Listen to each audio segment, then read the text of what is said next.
Hello, ಎಲ್ಲರಿಗೂ ನಮಸ್ಕಾರ. ನನ್ನ ಕಾಲ್ಪನಿಕ ಕಥಾಲೋಕ ಯೂಟ್ಯೂಬ್ ಚಾನಲ್ಗೆ ಸ್ವಾಗತ. ಇನ್ನು ಯಾರೆಲ್ಲ ಸಬ್ಸ್ಕ್ರೈಬ್ ಆಗಿದ್ದು ಬೇಗ ಸಬ್ಸ್ಕ್ರೈಬ್ ಆಗಿ, ಹಾಗೆ ಮುಂದಿನ ಅಪ್ಡೇಟ್ಸ್ ಗಳಿಗಾಗಿ ಬೆಲ್ ಐಕಾನ್ ಅನ್ನು ಒತ್ತುವುದು ಮರೆಯದಿರಿ. ಶೇರ್ ಕಮೆಂಟ್ ಮಾಡೋದು ಮರೆಯದಿರಿ. ಇದ್ದ ಪುಟ್ಟ ಚೋಟು, ಓಯ್ ಗಡ್ಡ ಪಾಸ್, ನನ್ BM ಬರೋ ಟೈಮ್ ಆಯ್ತು, ಈಗ ಹೋಗೋಕ್ ಬಿಡಿ, ಇಲ್ಲ BM ನಿಮ್ಮನ್ ಕೊಚ್ಚಿ ಕೆಚಪ್ ಮಾಡಿ ನಿಮ್ ಬಾಸ್ಗೆ ಪಾರ್ಸಲ್ ಮಾಡ್ತಾರೆ ಎಂದ. ಮರಿಸಿಂಹ ಗರ್ಜಿಸದೇ ಇರುತ್ತಾ, ನಮ್ಮ ಬಾಸ್ ಬರಲಿ, ನಾವು ಕೆಚಪ್ ಆಗ್ತೀವ ಇಲ್ಲ ನೀನು ಶಡಪ್ ಆಗ್ತೀಯಾ ನೋಡ್ತೀವಿ ಎಂದರು ಕಿಡ್ನಾಪರ್ಸ್. ನಾನು ಶಡಪ್ ಆದ್ರೆ ನೀವು ಮಟಾಶ್ ಆಗ್ತೀರಾ, ಬರೋದು ನನ್ನ BM, ನಿಮ್ಮ ಬಾಸ್ಗಳಿಗೆ ಬಾಸ್, ಬಡ ಬಾಸ್ ಎಂದು ಗುಳಿಕೆಯಲ್ಲಿ ನಕ್ಕು ಅಣುಕಿಸಿದ ಛೋಟಾ ರಾವಣ್. ಎಲ್ಲ ಯೋನ, ನೀನಾಗಿರೋದು ಕಿಡ್ನಾಪ್ ಮರಿ, ನೀನಿಲ್ಲಿರೋದು ನಿನ್ನ ಮೊಮ್ಮ ಪಪ್ಪ ಅಜ್ಜ ಅಜ್ಜಿ ಯಾವನಿಗೂ ಗೊತ್ತಿಲ್ಲ ಅಂದಮೇಲೆ ನಿನ್ನ ಯಾರು ಬಂದು ಕಾಪಾಡ್ತಾರೆ? ಪಾಪ ನೀನು ಮಗು ಅಲ್ವಾ, ಗೊತ್ತಿಲ್ಲ ಅನ್ಸುತ್ತೆ ಎಂದು ಯಾವನು ನಕ್ಕಾಗ ತಾನು ಜೋರಾಗಿ ನಗುವ ಛೋಟಾ ರಾವಣ್, ಕಿಡ್ನಾಪ್ ಅನ್ಬೇಡಿ, ನೀವೇ ಛೋಟಾ ರಾವಣ್ನ ಕಿಡ್ನಾಪ್ ಮಾಡಿಲ್ಲ, ಛೋಟಾ ರಾವಣ್ ತಾನಾಗೆ ನಿಮ್ಮ ಜೊತೆಗೆ ಬಂದಿದ್ದು, ಅದು ನನ್ನ ಪಪ್ಪನ್ಗಾಗಿ, ಛೋಟಾ ರಾವಣ್ಗೆ ತೊಂದರೆ ಮಾಡಬೇಡಿ, ಆಮೇಲೆ BM ಬಂದರೆ ನೀವು ಬಚಾವ್ ಆಗಲ್ಲ ಎಂದಾಗ, ಹೌದಾ, ನಾವು ಕಿಡ್ನಾಪ್ ಮಾಡೋಕೆ ಇಲ್ಲದ ಪಪ್ಪ ಬಾರದ ಮೊಮ್ಮನೆಲ್ಲ ಕರ್ಕೊಂಡು ಬರ್ತೀವಿ, ಅದು ನಮ್ಮ ಟ್ಯಾಲೆಂಟ್, ಅದನ್ನೇ ನಂಬಿ ನೀನು ಬಂದ್ಯಲ್ಲ, ನಿನ್ನ ಪಪ್ಪ ಮೇಲಿನ ಆಸೆಗೆ ಹೇಗೆ ನಾವು ನಿನ್ನ ನಂಬಿಸಿ ಕರ್ಕೊಂಡು ಬಂದ್ಬಿಟ್ವಿ ಎಂದು ಅವರೆಲ್ಲ ಕೈ ಹೊಡ್ಕೊಳ್ಳುವಾಗ ಚೋಟುಗೆ ನಿರಾಸೆ ಆಯಿತು. ಮುಖ ಸಪ್ಪಗೆ ಮಾಡ್ಕೊಂಡ. ಅದನ್ನು ಗಮನಿಸಿದವರು, ಯಾಕೋ ಛೋಟಾ ರಾವಣ್ ತೆಪ್ಕಾಗ್ಬಿಟ್ರು ಎಂದು ಕೇಳಿದಾಗ, ನಂದೇ ತಪ್ಪು, ಪಪ್ಪ ಹತ್ರ ಇದ್ದಿದ್ರೆ ನಾನು ನಿಮ್ಮನ್ನು ನಂಬ್ತಾನೇ ಇರಲಿಲ್ಲ ಎಂದು ಮುಖದ ಮೇಲೆ ತನ್ನ ಪುಟ್ಟ ಕೈಗಳನ್ನು ಇಟ್ಟುಕೊಂಡು ಕುಳಿತ. BM ಹೇಳಿದ್ರು ಪಪ್ಪನ ಹುಡ್ಕರಿಸ್ತೀನಿ ಅಂತ, ಅದು ನಾನೇ BMಗೂ ಹೇಳ್ದೆ ಬಂದ್ಬಿಟ್ಟೆ ಎಂದವನ ಮುಖ ಬಾಡಿತು. ಅಯ್ಯೋ ಪಾಪ ಎಂದು ಅಲ್ಲಿದ್ದವರೆಲ್ಲ ಹೀಯಾಳಿಸಿದಾಗ, BM ಐಮ್ ಸಾರಿ, ಬೇಗ ಬಂದು ನನ್ನ ಕರ್ಕೊಂಡೋಗಿ ಎಂದವನ ಕಣ್ಣು ಕೈಯಲ್ಲಿದ್ದ ವಾಚ್ ಕಡೆಗೆ ಸಾಗಿತ್ತು. ಈಗ ಆ ವಾಚ್ ನೋಡಿದ ಚೋಟು ಮತ್ತೊಮ್ಮೆ ಗುಳಿಗೆಯನ್ನೇ ತೋರಿಸಿ ನಕ್ಕನು. ಅದನ್ನು ಗಮನಿಸಿದವರಿಗೆ ಒಂಥರ ನಡುಕ. ನಮ್ಮ ಚೋಟು ಮೊಗದಲ್ಲಿ ಮತ್ತೆ ನಗು ಮೂಡಿದೆ. ಅದರ ಕಾರಣ ಏನಪ್ಪ? ಪೊಲೀಸರ ಮುಂದೆ ಬಂದು ಕುಳಿತ ಸಿರಿ ಏನಾಯ್ತು ಎಲ್ಲ ಹೇಳ್ತಿದ್ದಾಳೆ. ಎಲ್ಲವನ್ನ ಕೇಳಿದವರು, ಮಗುನ ದಿನ ಕರ್ಕೊಂಡು ಬರ್ತಿದ್ದವರು ಯಾಕೆ ಎಂದು ತಡವಾಗಿ ಸ್ಕೂಲ್ ಹತ್ರ ಹೋಗಿದ್ದು ಎಂದು ಕೇಳಿದಾಗ, ಅಲ್ಲೇ ಇದ್ದ ವಿದ್ಯುತ್ ತಲೆ ತಗ್ಗಿಸಿದ್ದ. ಸಿರಿ ಒಮ್ಮೆ ತಮ್ಮನ ಕಡೆ ನೋಡಿ, ಇನ್ಸ್ಪೆಕ್ಟರ್, ಅವನು IT ಕಂಪ್ನಿಯಲ್ಲಿ ಕೆಲಸ ಮಾಡೋದು, ಒಂದೊಂದ್ಸತಿ ತಡವಾಗುತ್ತೆ, ಆದರೆ ಚೋಟು ಕಾದಿದ್ದು ಬರ್ತಿದ್ದ, ಇವತ್ತು ಯಾರೋ ಗೊತ್ತಿರೋರು ಅಂತ ಹೇಳಿ ಅವ್ರ ಜೊತೆಗೆ ಹೋಗ್ಬಿಟ್ಟಿದ್ದಾನೆ ಎಂದು ಅಳ್ತಾ ಹೇಳುವಾಗ, ಮಗು ಸಖತ್ತು ಚೋಟಿ ಅಂತೀರಾ, ಮತ್ತೆ ಅಪರಿಚಿತರ ಮಾತು ಕೇಳಿ ಹೇಗೆ ಹೋಗುತ್ತೆ ಎಂದು ಪೊಲೀಸರು ಕೇಳಲು, ಅದೇ ಗೊತ್ತಾಗ್ತಾ ಇಲ್ಲ, ನಮ್ಗೆ ಯಾವ ರಿಲೇಟಿವ್ಸ್ ಕೂಡ ಇಲ್ಲ ಇನ್ಸ್ಪೆಕ್ಟರ್ ಎಂದಳು. ಆಯ್ತು, ಮಗುಗೆ ಏನಾದರೂ ಬೇಕಾದ ವಸ್ತು ಅಥವಾ ಪ್ಲೇಸ್ ನೋಡೋ ಆಸೆ ಅಥವಾ ವ್ಯಕ್ತಿನ ನೋಡೋ ಆಸೆ ಇತ್ತಾ? ಮಗುಗೆ ಏನಾದರೂ ಆಸೆ ಇದ್ದು ನೀವು ಅದನ್ನು ತೀರಿಸ್ದೇ ಇದ್ರ, ಅದನ್ನೇ ಅಸ್ತ್ರವಾಗಿ ಬಳಸಿ ಯಾರೋ ಕಳ್ಳನ ಮಕ್ಕಳು ಕಿಡ್ನಾಪ್ ಮಾಡಿರಬೇಕು ಎಂದು ಪೊಲೀಸರು ಹೇಳುವಾಗ ಸಿರಿಯ ಕೈಕಾಲು ತಣ್ಣಗಾಯಿತು.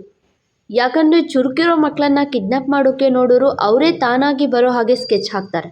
ಮಕ್ಕಳ ಆಸೆಗಳೇನು, ಅವು ಯಾವಾಗ ಒಂಟಿಯಾಗಿರುತ್ತೆ, ಯಾವಾಗ ಬಿಡುವಾಗಿರುತ್ತೆ, ಹೀಗೆ ಅದಕ್ಕೆ ಕೇಳ್ತಾ ಇದ್ದೀನಿ ಎಂದು ಇನ್ಸ್ಪೆಕ್ಟರ್ ಹೇಳುವಾಗ ಸಿರಿಗೆ ಛೋಟಾ ರಾವಣ್ ಪಪ್ಪ ಎಂದು ಪಪ್ಪನ ಬಗ್ಗೆ ಚಿಂತೆ ಮಾಡ್ತಾ ಇದ್ದಿದ್ದು ನೆನಪಾಯಿತು. ಈಗಂತೂ ಅವಳ ಕಣ್ಣೀರಿಗೆ ಕೊನೆ ಇಲ್ಲ.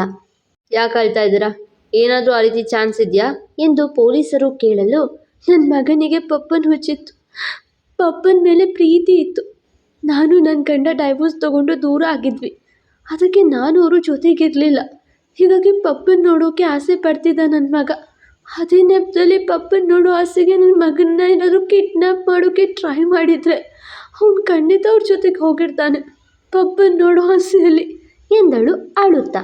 ಅದನ್ನು ಕೇಳಿದ್ದೆ ಪೊಲೀಸರು, ನಿಮ್ಮ ಗಂಡ ಏನಾದರೂ ಬಂದು ಕರ್ಕೊಂಡು ಹೋಗಿರ್ಬೋದಾ ಎಂದು ಕೇಳಲು, ಇಲ್ಲ ಸರ್ ಎಂದಳು.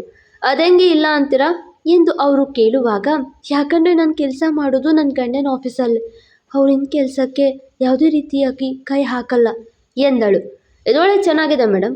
ಊರಲ್ಲೇ ಗಂಡ ಇದ್ರು, ಅವ್ರ ಆಫೀಸಲ್ಲೇ ನೀವಿದ್ರು, ಆ ಪುಟ್ಟ ಮಗುಗೆ ಅಪ್ಪನನ್ನ ತೋರಿಸಿಲ್ವಲ್ಲ ಎಂದವರ ನೋಡಿ ತಲೆ ತಗ್ಗಿಸಿದಳು. ನಿಮ್ಮ ಪರ್ಸನಲ್ ವಿಚಾರ ಆಮೇಲೆ ಮಾತಾಡೋಣ. ಓಕೆ ನಡೀರಿ, ಸ್ಕೂಲ್ ಹತ್ರ ಹೋಗಿ ವಿಚಾರಿಸೋಣ ಎನ್ನುವ ಪೊಲೀಸರು ಪುಟಾಣಿ ಸ್ಕೂಲ್ ಕಡೆಗೆ ಹೊರಡಲು ತಯಾರಾದಾಗ ಸಿರಿ, ರಮಣಕಾಂತ್ ಹಾಗೂ ವಿದ್ಯುತ್ ಮೂವರು ಪೊಲೀಸ್ ಕಾರ್ ಬಳಿ ನಿಂತು ಕಾಯ್ತಿರ್ತಾರೆ.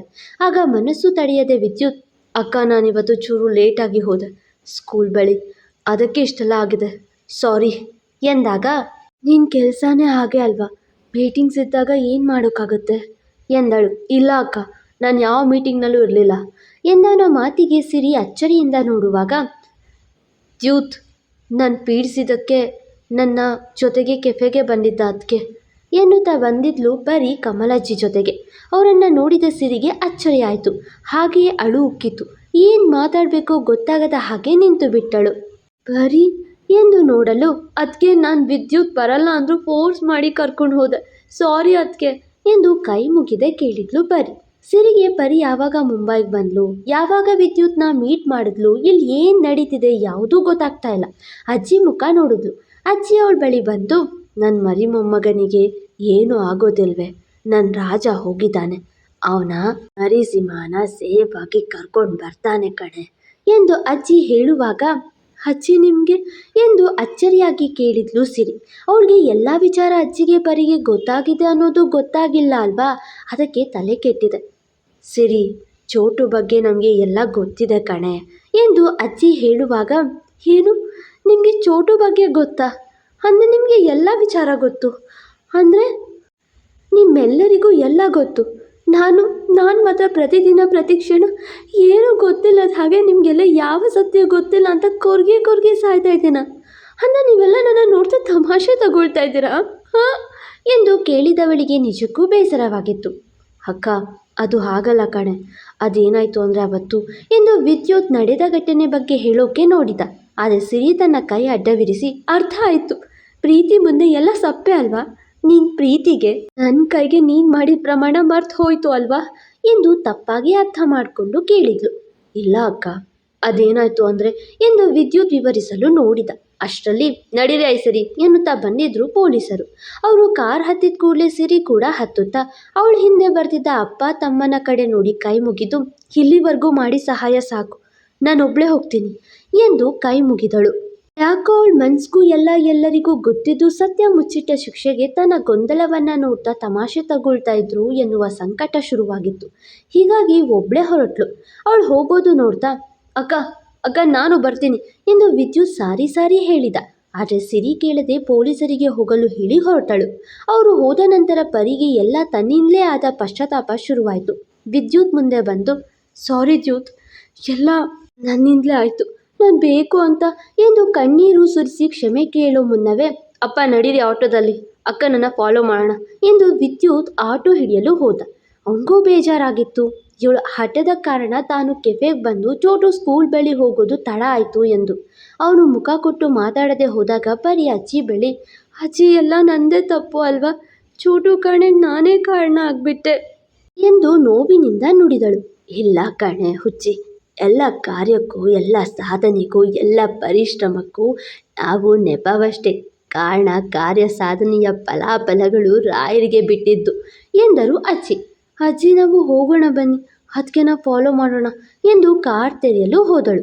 ಇತ್ತ ಪುಟಾಣಿಯು, ಗಡ್ಡ ಪಾಸ್ ಈಗಲೇ ನನ್ನ ಬಿಟ್ಟು ಬಚಾವಾಗಿ, ನನಗೆ ಹಸಿವಾಗ್ತಿದೆ, ಸ್ನ್ಯಾಕ್ಸ್ ಬೇಕು, ನಾನೇನಾದರೂ ಸುಸ್ತಾಗಿ ಬಿದ್ದು ನನ್ನ ಬಿಯಂಗೆ ಬಂದು ನಿಮ್ಮನ್ನು ಇಲ್ಲಿಂದ ವಾಪಸ್ ಕಳಿಸಲ್ಲ, ಹುಷಾರ್ ಎಂದಾಗ, ನೋಡೇ ಬಿಡೋಣ, ಸುಸ್ತಾಗಿ ಬೀಳು ಎಂದು ನಕ್ಕರು ಅಲ್ಲಿದ್ದವರಲ್ಲ.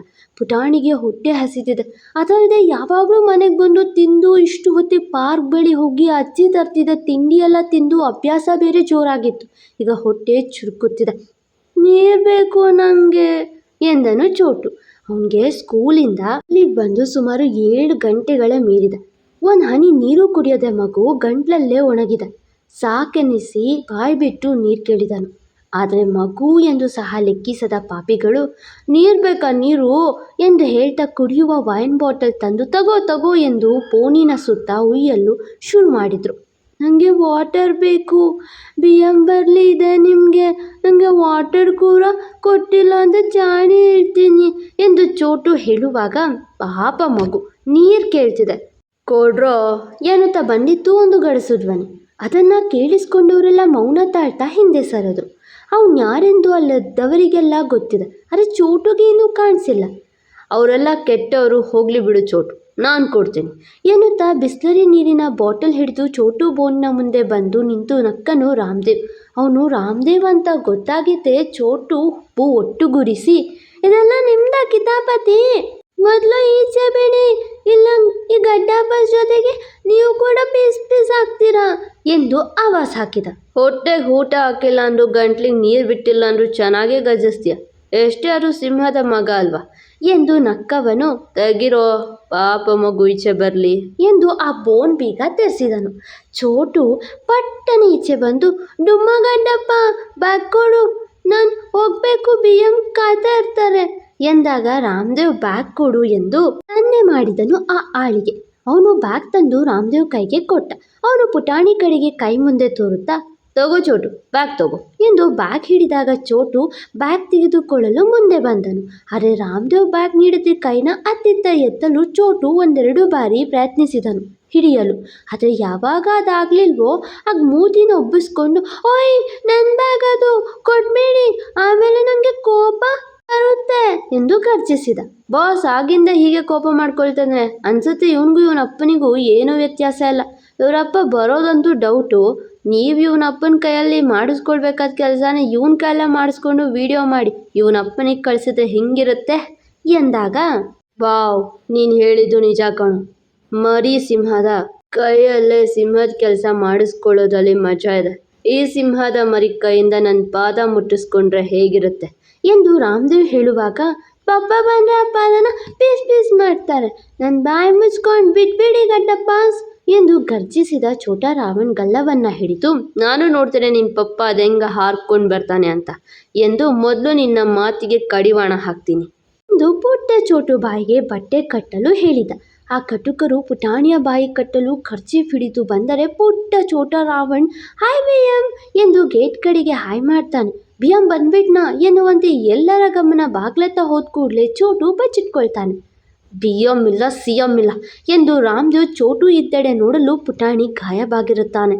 ಮುಂದೆ ಹಾಗಾದರೆ ಈ ಚೋಟ್ ಮೆಣಸಿನ್ಕಾಯಿ ಇವರಿಂದ ಬಚಾವಾಗಬೇಕಾ? ಇಲ್ಲಿಗೆ ಹಾಗಾದರೆ ಸಿಂಹ ಅಸಲಿ ಸಿಂಹಾದ್ರಿ ಬರೋದೇ ಇಲ್ವಾ? ಏನಾಗತ್ತೆ? ಈಗಲಾದ್ರೂ ಸತ್ಯ ಗೊತ್ತಾಗುತ್ತಾ? ಸಿರಿಗಂತೂ ಸತ್ಯ ಗೊತ್ತಾಯಿತು, ಪ್ರತಿಯೊಬ್ಬರಿಗೂ ಸತ್ಯ ಗೊತ್ತಾಗಿದೆ ಅಂತ. ಆದರೆ ಚೋಟುಗೆ ಸತ್ಯ ಯಾರು ಹೇಳ್ತಾರೆ? ಅಥವಾ ಚೋಟುಗೆ ಏನಾದರೂ ಆಗುತ್ತಾ? ನೋಡೋಣ, ಮತ್ತೆ ಸಿಗುವ. Thank you. ಫಾಲೋ ಮಾಡಿ ಕಾಲ್ಪನಿಕ ಕಥಾಲೋಕ. ಮತ್ತೆ ಸಿಗುವ.